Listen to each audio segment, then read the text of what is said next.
الذي لم يتخذ ولدا ولم يكن له شريك في الملك ولم يكن له ولي من الذل وكبره تكبيرا. الله أكبر كبيرا، الحمد لله كثيرا، سبحان الله بكرة وأصيلا.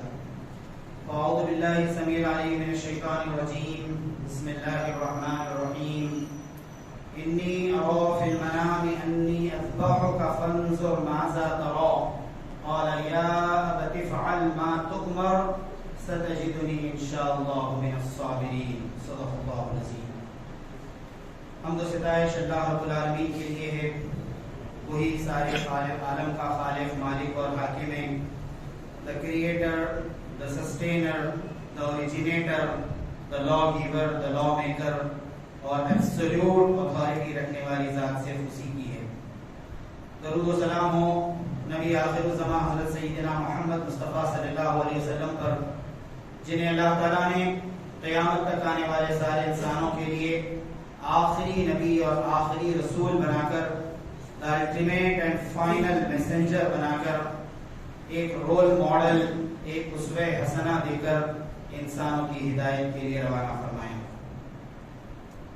سامعین محترم، اسلامک کیلنڈر کا جو آخری مہینہ ہے ماہ ذو الحجہ، اس میں حضرت سیدنا ابراہیم علیہ السلام کی مبارک زندگی کے جو مختلف پہلو ہیں، ویریس ایسپیکٹس ہیں، اسے یاد کیا جاتا ہے.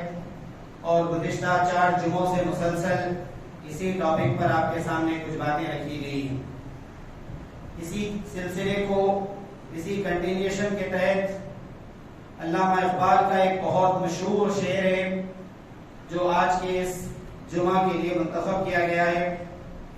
علامہ اقبال کا انتقال ہو کر 80 سال سے زائد ہو چکے ہیں، تو گویا لگ بھگ 80، 90، 100 سال پہلے انہوں نے ایک شعر کہا تھا حضرت ابراہیم علیہ السلام کی زندگی کے بارے میں، اور ان کے بیٹے حضرت اسماعیل علیہ السلام کے کیریکٹر کو ڈیفائن کیا تھا. یہ فیضان نظر تھا یا کہ مکتب کی کرامت تھی، سکھائے کس نے اسماعیل کو آداب فرزندی. یعنی جب اللہ تبارک و تعالیٰ کے حکم سے حضرت ابراہیم علیہ السلام نے اپنے بیٹے کو اسماعیل علیہ السلام کو اپنے قریب بلایا اور کہا کہ بیٹا میں نے خواب میں دیکھا ہے کہ میں تجھے ذبح کر رہا ہوں، بہت دو ٹوک، بہت واضح، بہت کلیئر کٹ الفاظ کے اندر میں تجھے ذبح کر رہا ہوں. انی اذبحک، میں نے خواب میں دیکھا ہے کہ میں تجھے ذبح کر رہا ہوں. تو اس وقت حضرت اسماعیل علیہ السلام اس قربانی کے لیے تیار ہو گئے. تو علامہ اقبال نے اس پورے واقعے کو ایک شعر کے اندر سمپ کیا ہے. یہ فیضان نظر تھا یا کہ مکتب کی کرامت تھی. مکتب کہتے ہیں مدرسے کو، کہ کون سے مدرسے کے اندر اسماعیل علیہ السلام نے تعلیم پائی تھی، ایجوکیشن کہاں پر ہوئی تھی، وہ کون سا بورڈ تھا، سینٹرل بورڈ تھا، اسٹیٹ سلیبس تھا، وہ کون سا انسٹیٹیوشن تھا، کون سا جامعہ تھا جہاں سے انہوں نے علم حاصل کیا، تعلیم حاصل کی. یہ کوئی مدرسے کا کمال نہیں تھا، کسی بورڈ کی گریجویشن سیریمنی کا امپیکٹ نہیں تھا، بلکہ فیضان نظر تھا، ایک باپ کی نظر تھی، ایک والد کی بہترین قسم کی تربیت اور ٹریننگ تھی. سکھائے کس نے اسماعیل کو آداب فرزندی، کیسے آداب، ایسے ایٹیکیٹس، ایسے اخلاق، ایسا کیریکٹر، ایسا رسپانس کہ حضرت ابراہیم علیہ السلام نے کہا کہ میں تجھے ذبح کر رہا ہوں، تو کہا کہ فانظر ماذا ترى قال یا ابت افعل ما تؤمر، ابا جان آپ کر ڈالیے وہ جس کا آپ کو حکم دیا جا رہا ہے. تو یہ فیضان نظر تھا یا کہ مکتب کی کرامت تھی، سکھائے کس نے اسماعیل کو آداب فرزندی. جس وقت یہ واقعہ پیش آیا، حضرت اسماعیل علیہ السلام کی عمر بڑی مشکل سے 10-12 سال رہی ہوگی. بعض مفسرین نے 10، بعض نے 12 بیان کیے ہیں. فلما بلغ، قرآن مجید نے لفظ استعمال کیا فلما بلغ معه السعی، کہ جب وہ اپنے والد کے ساتھ بھاگ دوڑ کے قابل ہوئے. تو بلغا کا لفظ قرآن مجید نے استعمال کیا اور مفسرین نے اس کی تفسیر بیان کی کہ 10-12 سال کی عمر رہی ہوگی.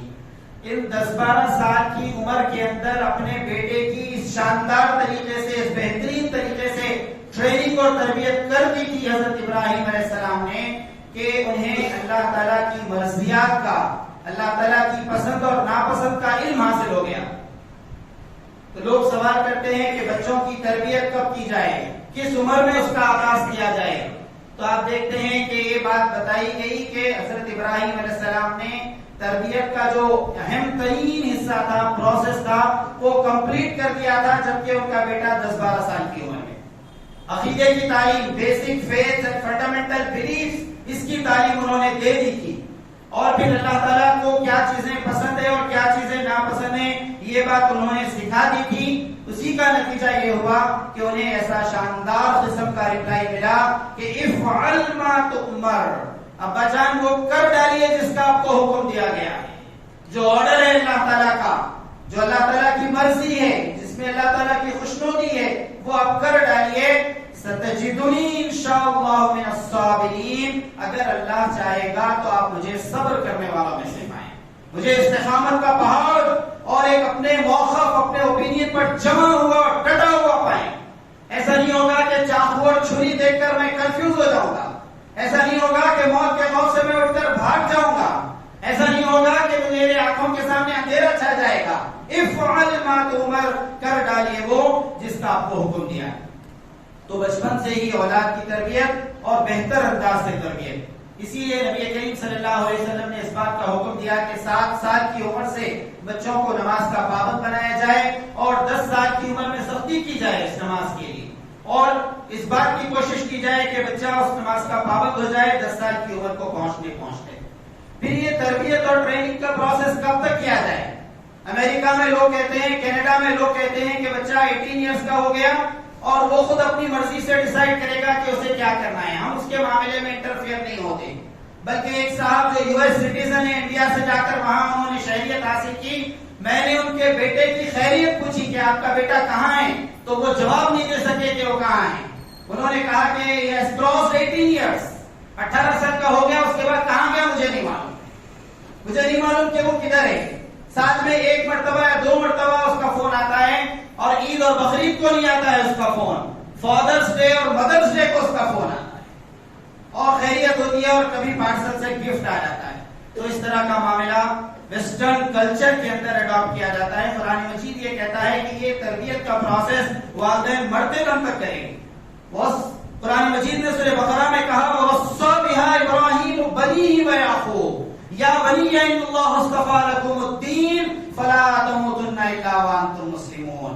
حضرت ابراہیم علیہ السلام کو اولاد ہی بڑھاپے میں ہوئی تھی، اور پھر اس کے بعد اسماعیل اور اسحاق علیہ السلام بڑے ہوئے، اور آخری وقت میں انہوں نے اپنے بچوں کو یہ نصیحت کی تھی یا بنی ان اللہ اصطفیٰ لکم الدین، اے میرے بیٹو تم کوئی آرڈنری قسم کے لوگ نہیں ہو، معمولی قسم کے لوگ نہیں ہو، ان اللہ اصطفیٰ، اللہ تعالیٰ نے تمہیں سلیکٹ کیا ہے۔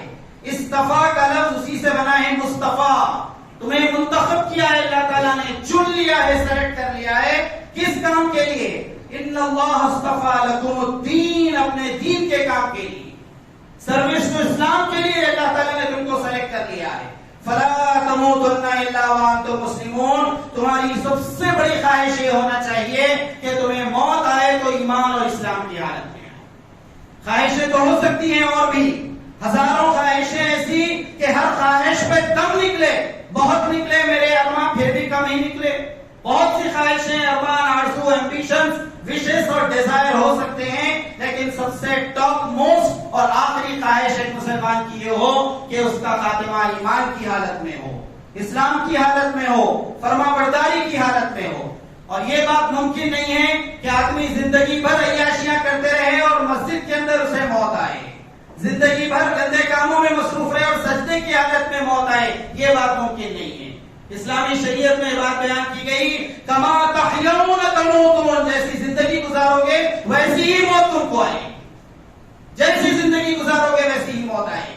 والدین کی نافرمانی میں زندگی گزاری، اسی حالت میں موت آئے گی کہ والدین تم سے ناخوش ہوں گے۔ نمازیں چھوڑ کر زندگی گزارو گے اور یہ خواہش کرو گے کہ موت مسجد میں آئے، سجدے کی حالت میں بات ممکن نہیں۔ کما تحیون تموتون، جیسی زندگی گزارو گے ویسی ہی موت آئے۔ تو مرتے دم تک اپنے اولاد کی تربیت، اور اگر محسوس ہو جائے کہ میرے بجائے میری اولاد مرنے والی ہے، میرے بچے ختم ہو جانے والے ہیں یا مجھ سے دور ہو جانے والے ہیں، کسی وجہ سے میرا اور ان کے درمیان فاصلہ ہونے والا ہے، آخری وقت تک بچوں کی تربیت یہ سنت ابراہیمی ہے، یہ سنت نوح ہے، یہ سنت پیغمبری ہے۔ حضرت نوح علیہ السلام کا واقعہ قرآن مجید نے 12ویں پارے میں سورہ ہود میں بیان کیا کہ حضرت نوح علیہ السلام کے 4 بیٹے، اس میں سے 3 نیک اور فرمانبردار کشتی میں آ کر بیٹھ گئے، کیونکہ وہ سمجھ گئے تھے کہ والد نے کشتی بنائی ہے تو یوں ہی نہیں بنائی ہوگی، اللہ کا عذاب آنے والا ہے اور یہی کشتی عذاب سے بچا سکتی ہے۔ اور ایک چوتھا جو نافرمان بیٹا تھا وہ کشتی میں نہیں بیٹھا، اور جب پانی خوب برسا اور زمین سے پانی خوب نکلا اور کشتی تیرنے لگی اور خوب لہریں ادھر سے ادھر موج مارنے لگی، تو اس وقت حضرت نوح علیہ السلام نے دیکھا کہ ان کا بیٹا اسٹرگل کر رہا ہے، پانی سے بچنے کی کوشش کر رہا ہے۔ یا بنی ارکب معنا، اے بیٹے آ جاؤ اس کشتی میں سوار ہو جاؤ، اپنی جان سے اپنی موقع ہے۔ ولا تکن مع الکافرین، بیٹا کافروں میں اپنا نام مت لکھاؤ، ڈونٹ انکلوڈ یور نیم ان کافر، ان دیٹ کیٹیگری، اللہ تعالیٰ کے نافرمانوں کی فہرست میں اپنا نام مت لکھاؤ۔ یا بنی ارکب معنا ولا تکن مع الکافرین، لیکن کافر تھا، نافرمان تھا، پیغمبر کا بیٹا تھا، نافرمان تھا، عذاب الہی کو نہیں سمجھ سکا، اسے ایک عام سا رین فال، ایک عام سی بارش اس نے سمجھی اور اس نے کہا سآوی الی جبل یعصمنی من الماء۔ ابا جان یہ اونچا پہاڑ دکھ رہا ہے، پہاڑ جودی اس کا نام ہے، یہ اونچا پہاڑ ہے، بہت ہائیسٹ ماؤنٹین ہے اس پورے ایریا کا، میں اس پر چڑھ جاؤں گا، اپنی جان بچا لاؤں گا۔ قال لا عاصم اليوم من امر الله الا من رحم، بیٹے یہ بارش نہیں ہے، یہ اللہ کا عذاب ہے، اللہ تعالیٰ کے رحم اور اس کے کرم کے علاوہ کوئی آج نہیں بچ سکتا۔ قرآن مجید کہتا ہے کہ باپ اور بیٹے کے درمیان یہ ڈائیلاگ چل رہے تھے کہ ایک موج آئی، وحال بینہم الموج فکان من المغرقین، باپ کی آنکھوں کے سامنے بیٹے کو غرق کر دیا گیا، بیٹا موت کا شکار۔ وحال بینہم الموج فکان من المغرقین، بیٹے کی نگاہوں، باپ کی نگاہوں کے سامنے بیٹا موت کا شکار۔ تو آخری وقت محسوس ہو گیا تھا حضرت نوح علیہ السلام کو کہ بیٹا مجھ سے دور ہونے والا ہے، اس کی روح قبض کی جانے والی ہے، وہ ختم ہونے والا ہے۔ آخری وقت تک نصیحت کی، ولا تکن مع الکافرین، بیٹا اپنا نام کافروں میں مت لکھاؤ، اے بیٹا اپنا نام نافرمانوں میں مت شامل کرو، لیکن اس کی قسمت کا ایمان نہیں تھا، وہ اس ایمان سے محروم کر دیا۔ یعنی ایک فادر، ایک والد آخری وقت تک کوشش کرتا رہے گا، لیکن کنٹرول اور اختیار تو اس کا نہیں رہے گا۔ جو کوشش اپنی اولاد کی تربیت کے لیے کرے گا اس کا رزلٹ وہ اللہ تعالیٰ کے ذمہ رہے گا، اور اللہ تبارک و تعالیٰ ہی اس معاملے میں دلوں کو پلٹانے والے ہیں۔ تو حضرت ابراہیم علیہ السلام کی زندگی بات بتاتی ہے کہ سب سے پہلا پوائنٹ جس پر انہوں نے اولاد کی تربیت کی تھی وہ عقیدے کا معاملہ، عقیدے کی تربیت انہوں نے کی تھی، بیسک فیتھ اور بلیف کی۔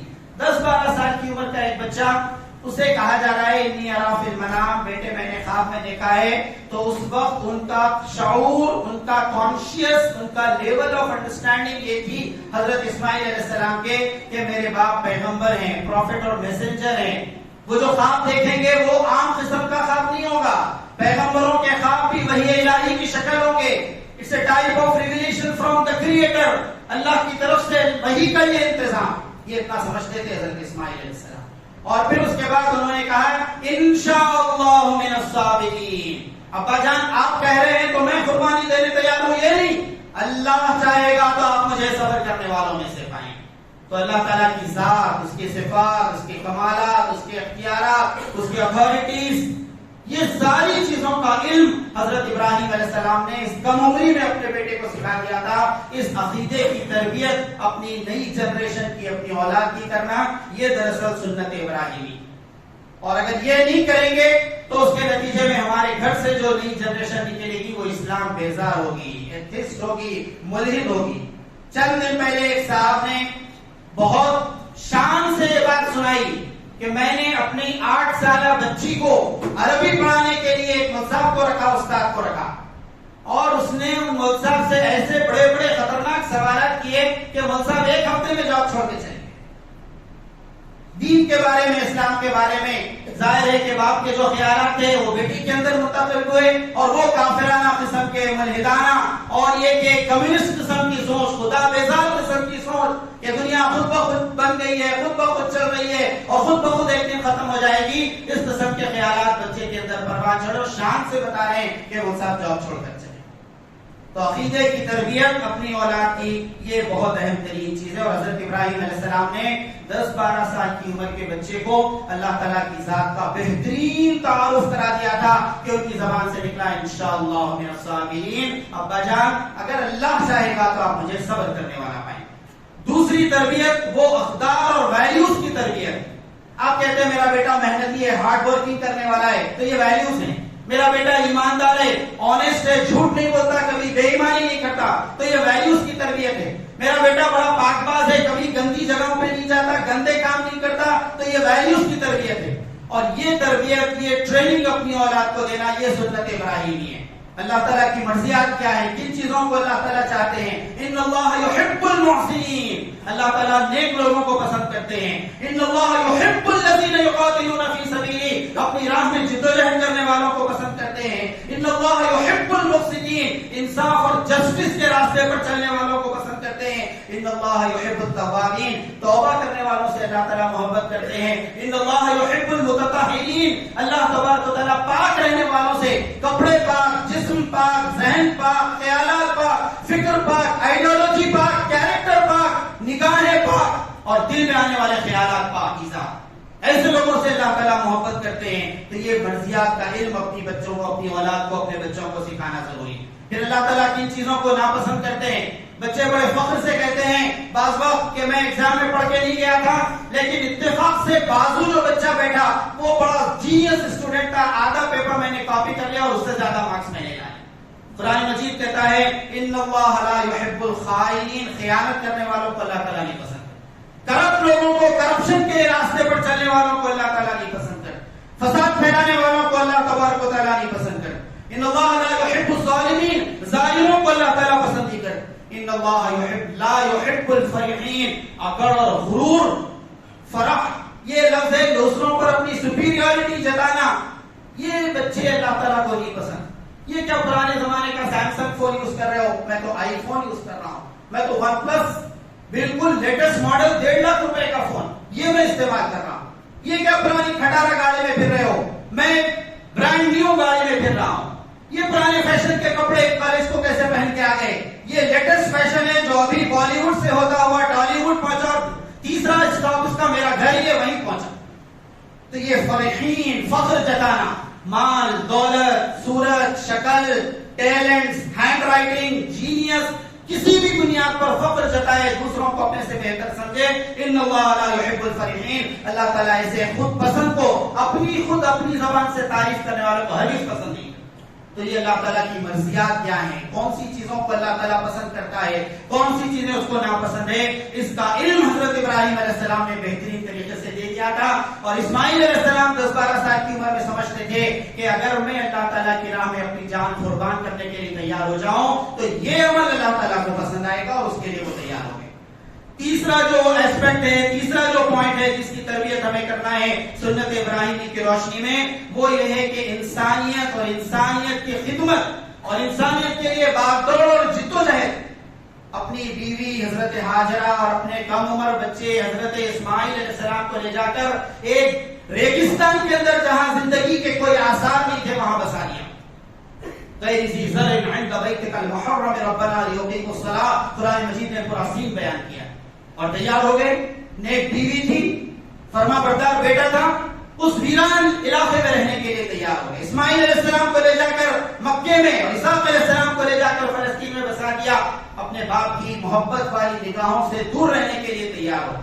تو اس معاملے میں تربیت کے ہاں ہمیں ان دنیا کے مختلف حصوں میں رہنا ہے، انسانوں کی خدمت کرنا ہے. اور انسانیت کی سب سے بڑی خدمت یہ ہے کہ انہیں دین کی راہ پر لایا جائے، اسلام کا تعارف کرایا جائے، اللہ کی راہ پر ان کو لایا جائے. یہ انسانوں کی سب سے بڑی خدمت. اور یہ تربیت اسلامی تاریخ میں ہم کو ملتی ہے کہ ہم لوگوں کے لیے کیا کر سکتے ہیں، ہم انسانوں کی کیا خدمت کر سکتے ہیں. حضرت امام حسن رضی اللہ تعالیٰ عنہ کا انتقال ہوا اور اس انتقال کے بعد میونسپیلٹی کا جو شعبہ تھا، جو ڈپارٹمنٹ تھا، اس زمانے میں لوگوں کے محلوں کی اور شہر کی صفائی کا اور ان کے انتظامات کا وہاں پر بار بار شکایتیں آنے لگی. تو خلیفہ وقت نے ایک رجسٹر رکھوا دیا کمپلین کرنے کے لیے. تو 200 کمپلین آئے وہاں پر، اور 200 کمپلین یہ آئے کہ ہمیں ایک ہفتے سے، جبکہ حضرت حسن رضی اللہ تعالیٰ کا انتقال ہوا ہے، ایک ہفتے سے ہمیں شام کا کھانا نہیں ملا ہے. وہاں کے ذمہ داروں نے، میونسپیلٹی والوں نے کہا کہ ہم نے کبھی کھانا پرووائڈ نہیں کیا ہے، کبھی سپلائی نہیں کیا ہے. بعد میں تحقیق کرنے پر معلوم ہوا کہ حضرت حسن رضی اللہ تعالیٰ خود اپنے گھر میں 200 لوگوں کا کھانا پکا کر ان غریب لوگوں کا پیٹ بھرا کرتے. بعد میں معلوم ہوا ان کے انتقال کے بعد. یہ انسانیت کی خدمت. آپ کے اپنے شہر میں ایسے لوگ ہیں جنہوں نے اکیلے اپنے طور پر کام شروع کیا، 1,000 لوگوں کو روز کھانا کھلاتے ہیں اور پور فیڈنگ کا کام کرتے ہیں۔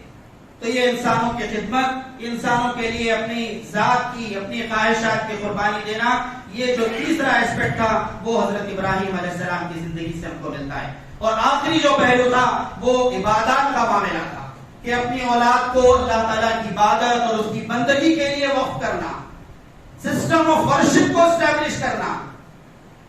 وَإِذْ يَرْفَعُ إِبْرَاهِيمُ الْقَوَاعِدَ مِنَ الْبَيْتِ وَإِسْمَاعِيلُ، سورہ بقرہ پڑھیے پہلے پارے کے آخری حصے میں، یاد کرو اس وقت جب باپ اور بیٹا اللہ تعالیٰ کا گھر بنا رہے تھے، اللہ تعالیٰ کی عبادت کی تیاری کر رہے تھے۔ ربنا تقبل منا انک انت السمیع العلیم، اے اللہ ہم جو خدمت کر رہے ہیں اس خدمت کو قبول کر۔ تو عبادت کے لیے تیار کرنا، اور یہ ضروری ہے۔ صرف سختی کرنا، مار کر نماز پڑھانا، زبردستی مسجد کو بھیجنا اور اس کے بجائے کنونس نہیں کرنا، تربیت نہیں کرنا، یہ معاملہ ایک بہت عجیب معاملہ ہوگا، اس لیے کہ بچے کے اندر پہلے نماز کا ذوق اور شوق پیدا کرنا یہ سب سے بڑی ذمہ داری۔ علامہ اقبال نے کہا تیری نماز بے حضور، تیرا امام بے سرور، ایسی نماز سے گزر، ایسے امام سے گزر۔ امام کا معاملہ یہ ہے کہ نماز پڑھا رہے تو کوئی خشیت، کوئی کیفیت نہیں طاری ہو رہی، اور مصلیوں کا معاملہ یہ ہے کہ نماز ہو رہی ہے تو دکانوں کا حساب چل رہا ہے، آفسوں کے اکاؤنٹس امام میں چل رہے ہیں، بچوں کا معاملہ یہ ہے کہ ٹی وی کا اسکرین چل رہا ہے، موبائل کا اسکرین چل رہا ہے۔ تیری نماز بے حضور، تیرا امام بے سرور، ایسی نماز سے گزر، ایسے امام سے گزر، ایسی نماز نہیں چاہیے۔ نماز تو ایسی چاہیے کہ جس میں بندہ اللہ تعالیٰ کے سامنے ٹھہرے وہ محسوس کرے کہ میں اپنے رب کو دیکھ رہا ہوں۔ اور بچہ اگر نماز کو نہیں جا رہا ہے تو اس کے ذہن میں جھانک کر دیکھیے کہ کیا معاملہ ہے، آپ نے جس انسٹیٹیوشن میں بھیجا ہے وہاں کیا دیا گیا اس بچے کو۔ گھر میں تو آپ بھیج رہے ہیں مسجد کو جانے کے لیے، لیکن وہ اسکول کے اندر بائبل اسمبلی کے اندر پڑھائی جا رہی ہے، وہ ہندو مینجمنٹ اسکول کے اندر گیتا کے اشلوک پڑھائے جا رہے ہیں، وہاں پر الحاد اور ایتھیزم اور کمیونزم ان کے ذہنوں میں ڈالا گیا ہے۔ خدا پر یقین، خدا پر ایمان اور توکل نہیں ہے، اللہ کی ذات کا تعارف نہیں ہے، اور اس کے بعد آپ اسے زبردستی کوئی کام کرانا چاہیں گے تو ویلنگنس اور آمادگی اس کے اندر نہیں پیدا ہو۔ سر سید احمد خان کا معاملہ پیش آیا تھا، انہوں نے بہت خدمت کی، ملی خدمت، مسلمانوں کی بہت خدمت کی، علی گڑھ مسلم یونیورسٹی قائم کی، ہزاروں گریجویٹس انہوں نے نکالے، لیکن اسلام سے ان کا بہت دور کا تعلق تھا، دین سے تعلق ان کا نہیں تھا۔ تو اکبر الہ آبادی نے کہا تھا ہم تو سمجھے تھے کہ لائے گی فراغت تعلیم، کیا خبر تھی کہ چلائے گا الحاد بھی ساتھ۔ ہم یہ سمجھ رہے تھے کہ بایو سائنس پڑھائیں گے تو اس کے نتیجے میں بچے کے اسکلز ڈیولپ ہوں گے، لیکن وہ بایولوجی پڑھتے پڑھتے ڈارون کی تھیوری ساتھ لے کر آیا، اور ڈارون نے کہا کہ انسان آدم کی نسل نہیں ہے بلکہ وہ بندر اور چمپینزی سے ترقی کرتا ہوا، وہ ڈیولپ ہوتا ہوا انسان بنا ہے۔ وہ ڈارون کی تھیوری گھر کے اندر آ گئی۔ آپ نے سائیکالوجی اور سائیکیٹری کے لیے پڑھانے کے لیے بھیجا، لیکن ساتھ میں سگمنڈ فرائڈ کے نظریات آ گئے جس نے کھلے عام کہا تھا کہ لڑکیوں کا پیچھا کرنا، سیٹی بجانا اور یہ کہ آزادی کے ساتھ جسمانی تعلق قائم رہنا یہ نوجوانوں کا حق ہے، ان کو حق دینا چاہیے۔ اس غلیظ قسم کے خیالات سگمنڈ فرائڈ کے تھے، وہ سب آپ کے گھر کے اندر آ گئے۔ کیا خبر تھی کہ الحاد بھی چلائے گا ساتھ؟ ہم نے تو تعلیم اور ایجوکیشن کے لیے بھیجا تھا، لیکن خدا بیزاری آ گئی، دین سے دوری آ گئی، ڈارون کے تھیوریز آ گئے، فرائڈ کے تھیوریز آ گئے، اور ہم اپنے بیٹے کے، اپنی بیٹیوں کے ذہن کو چیک کر کے، جھانک کے نہیں دیکھ سکے کہ ہم نے انہیں اسکولوں، کالجوں اور یونیورسٹیوں میں کس کام کے لیے بھیجا تھا اور وہ کیا کام سیکھ کر آئے۔ ضرورت اس بات کی ہے کہ حضرت ابراہیم علیہ السلام کی سنت کو اور پھر یہ کہ اس زبردست قسم کی سیرت کو زندہ کیا جائے کہ اپنی اولاد کی بہتر تربیت عقیدے کے معاملے میں، اللہ تعالیٰ کی پسند اور ناپسند کے معاملے میں، انسانیت کی خدمت، سروس ٹو ہیومینٹی کے معاملے میں، عبادات اور ورشپ کے معاملے میں جو سنت اور سیرت انہوں نے چھوڑی ہے، اس معاملے کو ہم اپنے ذہنوں میں تازہ کریں اور حضرت ابراہیم علیہ السلام کی سیرت کے مطابق ڈھنگ سیکھیں، تربیت کا ڈھنگ سیکھیں اپنی اولاد کا، کہ ان کے اندر زور اور زبردستی کے بجائے آمادگی اور ولنگ ان کے اندر پیدا ہو، اور اپنی مرضی، اپنی خواہش اور اپنے شوق سے کریں۔ حضرت ابراہیم علیہ السلام آئے اور بیٹے کو پچھاڑ دیا اور اس کے بعد ذبح کر دیا، ایسا معاملہ پیش نہیں آیا تھا۔ فانظر ماذا تری، اے بیٹا تمہارا کیا اوپینین ہے، میں نے جو خواب دیکھا ہے تم کیا سوچتے ہو اس بارے میں؟ کبھی ہم نے مشورہ لیا ہے اپنی اولاد سے، کبھی ایڈوائس لیا ہے ہم نے اہم معاملات میں؟ ہم تو گھر میں جاتے ہیں تو معلوم ہوتا ہے کہ فرعون یا نمرود کے خاندان کا کوئی آدمی آ گیا ہے اور گھر میں خوف کی تیز تاری ہو جاتی ہے. نبی کریم صلی اللہ علیہ وسلم کے بارے میں آتا ہے ازواج مطہرات آپ کی بیویاں بیان کرتی ہیں کہ نبی کریم صلی اللہ علیہ وسلم گھر میں آتے تو ایسا محسوس ہوتا کہ گھر میں بہار آ گئی ہے، گھر میں بہار کا موسم آ گیا. تو یہ کیفیات ہمارے گھروں کے اندر طاری ہوں، اولاد اور والدین کے درمیان بانڈنگ محبت کی بنیاد پر، عقیدے کی بنیاد پر، دین کی بنیاد پر ہو، خوف کی بنیاد پر نہیں ہو. اللہ تعالیٰ سے دعا ہے کہ ان باتوں پر غور کرنے اور عمل کرنے کی توفیق عطا فرما. رب اغفر وارحم وانت خیر الراحمین والحمد للہ رب العالمین.